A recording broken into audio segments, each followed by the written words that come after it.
Hello YouTube, I'm Quill and I'll be your artist today. This is the third installment of my 7 Sonas for 7 Weeks series, try saying that 5 times fast, where I make a new form for my persona each week. I started with this sprite you see now, and last week I made a dragon form for when I make Wings of Fire videos. This week I'll be making a Fursona. I'm still not sure what kind of phantom content I want to make, so I'm very open to suggestions. I try to draw inspiration from the channels I like, but I'd love to hear about your favorite furry fandom YouTubers, especially the artists. I've always had a hard time making a Fursona, so you'll probably see me make a lot of Sonas in the lifetime of this channel. I'm mostly indecisive about the species, since no one animal really represents how I see myself. I've done cats, wolves, of course, dragons, deer, even raccoons, but nothing ever gave me that "that's the one" kind of feeling, you know?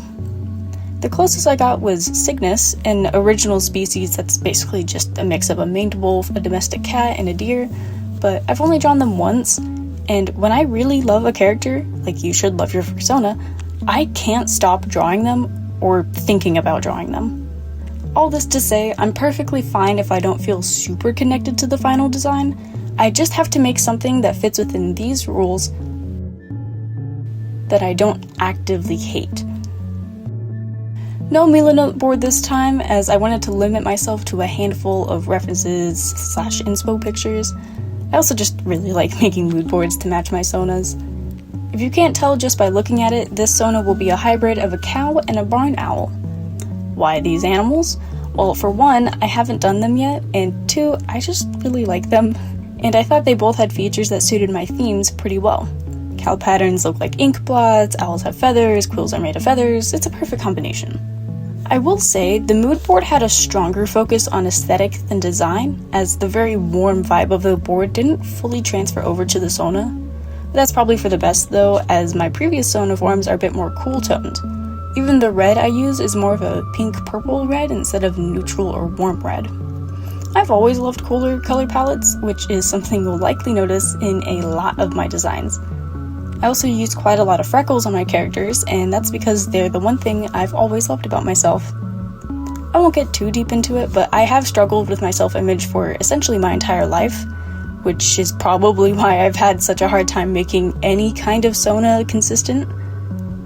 I either make them too realistic, and then I don't want to share my flaws and less desirable traits with others, or I make them so removed from myself that they're no longer a representation of me. Still, through every Sona I've made, they always got freckles, and lots of them. It actually takes me quite a while to add the freckles to the Sona, and that's because it felt odd having these noticeably smaller dots surrounded by the bigger, blotchier cow print. Still, it wouldn't be a Sona without freckles, so I made sure to fit them in somehow. Which, it's kind of funny that I love my freckles so much. I had no idea they could be seen as an undesirable beauty trait until like a few years ago. Which, that's already changed with how people are dotting on fake freckles left and right, but you get the idea. Anyways, can you tell I don't really know what to say?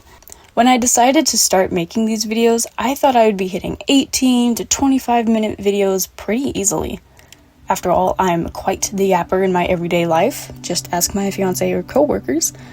Hell, that's why I spend so much time writing my scripts. I thought I would have a major problem with going off topic, and now I'm going off topic on purpose to pad the watch time.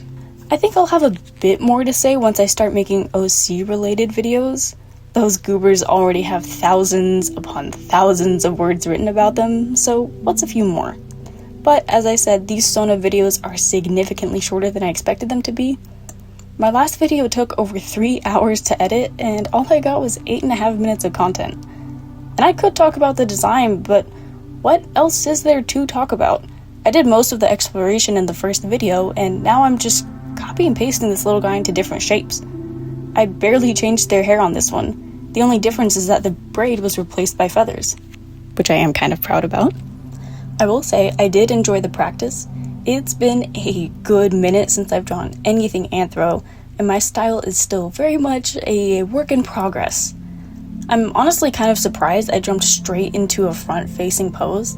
That normally takes a little bit of practice and deleted sketches, but it came together surprisingly easy.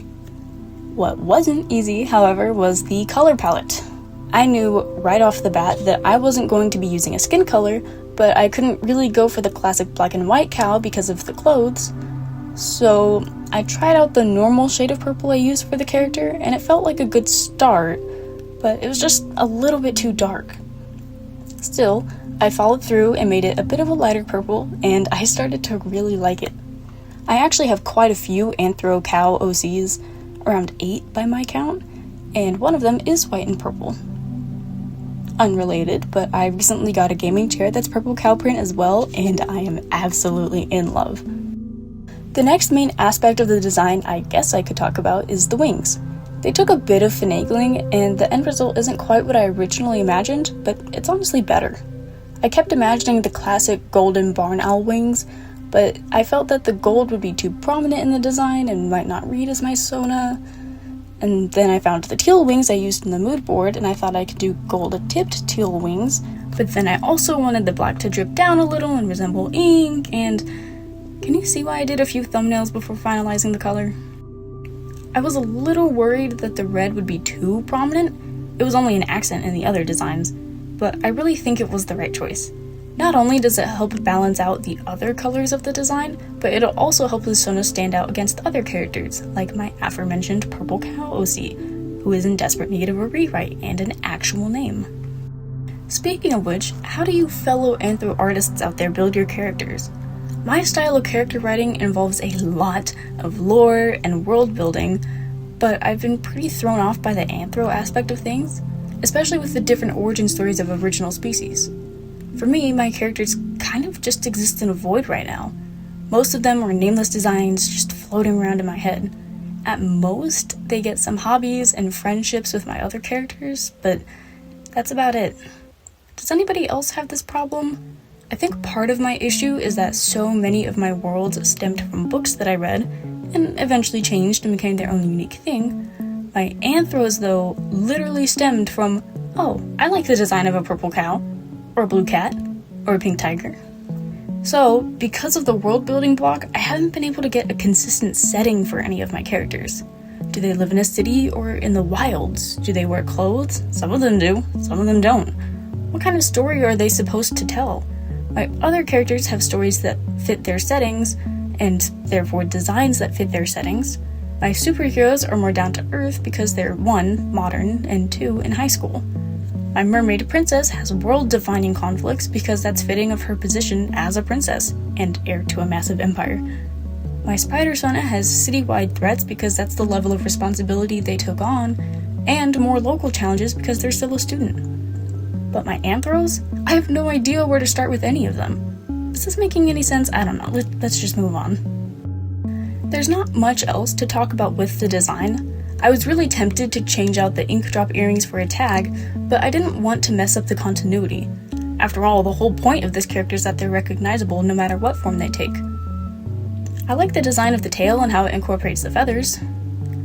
I do wish I had incorporated more owl into the design. The original sketch in my sketchbook had them with an owl's head, but I didn't feel like figuring out a beak, and I opted for a muzzle instead. It's not very cow-shaped either, but that's to keep my nose shape consistent.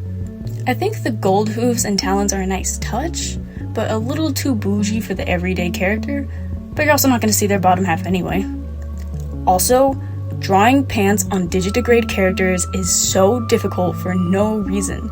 I think most of my Anthros, once I get the previously mentioned issues sorted out, won't wear clothes for this exact reason. They're too hard to draw, and I'd rather just put more effort into their patterns than have them Winnie the Pooh it. I guess the last noticeable design detail would be their fang.